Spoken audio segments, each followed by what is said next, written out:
제소자의 어머니라는 별명을 가진 할머니가 있습니다. 이명자라는 분입니다. 30년 동안 600명이 넘는 제소자들과 인연을 맺어 오고 있습니다. 어떻게 이런 일을 30년이나 하게 됐습니까? 하는 질문에 이렇게 대답합니다. 어느 변호사가 출소자들과 함께 공동 생활을 하는 집이 있었습니다. 그 집에 봉사하러 간 게 전환점이 되었습니다. 제가 40대에 제자들을 처음 만났습니다. 장정들이 저를 어머니라고 불렀어요. 순간 이들이 버림받고 자랐구나, 어머니가 필요하구나 하는 생각이 들었습니다. 그럼 어떻게 교화를 하나요? 라는 질문에 대답합니다. 사실 말로 이루어지는 것이 아니에요. 저는 교회에 소속되어 있으니까 하나님이 어떻고 기도합시다 이렇게 시작하지만 그렇게는 안 통해요. 몸으로 표현을 해줘야 해요. 가령 제수자의 생일에 책 몇 권을 포장한 뒤 그 속에 조그만 케이크를 숨겨가요. 오늘 네 생일이야 하고 내놓으면 그 아이는 지금껏 이런 케이크를 받아보는 게 처음이에요 하면서 울어요. 감방에는 케이크 반입이 안 되니까요. 울먹거리며 감격하는 그 모습을 보면 속에서 쓰린 마음이 올라와요. 이분은 세상에서 격리된 제소자들, 중범죄로 장기 보육하고 있는 제소자들을 만나고 그들이 사회로 나왔을 때 어머니처럼 돌보아 주는 일을 계속하고 있습니다. 이들은 세상에 나와도 갈 데가 없어요. 다시 교도소로 들어가는 것이 일상입니다.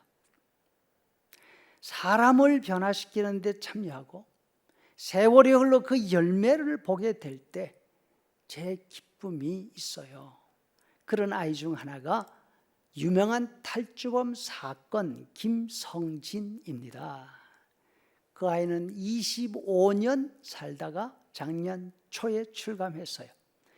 지금 고물상 일을 배우고 있지요. 김성진이라는 사람은 무전유죄, 유전무죄라는 말을 유행시킨 사람입니다. 교도소에 있다가 탈옥해서 서울 어느 가정집에 들어가죠. 식구들을 인질로 잡고 경찰과 대치하다가 상처 입고 붙잡히죠. 20대에 들어가 50 가까이에 나왔으니 사회 적응이 쉽지 않아요. 성진이는 어머니, 내 주위에 있는 출소자들 모두 다시 감옥에 들어간 거 아시죠? 라고 했어요. 제가 그래, 너 같은 사람 없어. 네가 대한민국 최고야 라고 말해줬어요.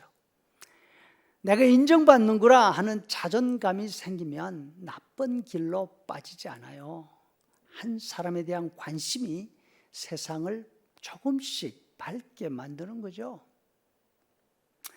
김성진이라는 사람이 이 할머니의 이 은혜를 잊을 수 있을까요? 이명자 씨, 이 할머니는 길거리에 나가도 알아보는 사람 별로 없을 것입니다. 정말 소시민입니다. 하지만 위대한 분입니다. 출소자들이 힘들 때, 재범의 유혹이 올 때 전화를 합니다. 어머니, 어머니라고 부릅니다. 중범죄자들을 사회인으로, 정상인으로 살 수 있도록 변화시켜 놓는 그들에게 위대한 어머니 되십니다. 바울 사도가 고백합니다. 로마서 11장 33절 세번역. 하나님의 부요하심은 어찌 그리 크십니까? 하나님의 지혜와 지식은 어찌 그리 깊고 깊으십니까? 그 어느 누가 하나님의 판단을 헤아려 알 수 있으며 그 어느 누가 하나님의 길을 더듬어 찾아낼 수 있겠습니까? 사도는 하나님의 어떤 면 때문에 이렇게 감격하고 있습니까? 우리는 어떤 면 때문에 하나님께 감격하고 감사하고 있습니까? 15절 말씀, 미쁘다 모든 사람이 받을 만한 이 말이요, 그리스도 예수께서 죄인을 구원하시려고 세상에 임하셨도다 하였도다. 죄인 중에 내가 구했으니라. 바로 죄인 가운데서도 가장 악한 죄인인 자신, 눈앞에서 의인이 돌에 맞아 피 흘리며 죽어가는데도 저놈은 죽음 마땅해 라고 생각하면서 박수치던 그런 돌이킬 수 없이 악한 죄인인 자신을 포기하지 않으시고 벌하시지도 않으시고 부르시고 사도로 만들어 주신 그 하나님의 지혜, 그 하나님의 부요하심, 그 하나님의 사랑에 감격하고 있습니다. 여러분, 우리 하나님은 세상 최고의 어머니보다 더 위대하신 어머니이십니다. 아무런 쓸데없는 죄인 우리들을 불러주시고 하나님의 자녀로 삼아 주셨습니다. 어머니 날을 맞이하면서 어머니의 사랑을 되새기는 동시에 하나님의 어머니 같은 사랑을 기억하며 감격하는 귀한 주말이 되기를 간절히 바랍니다.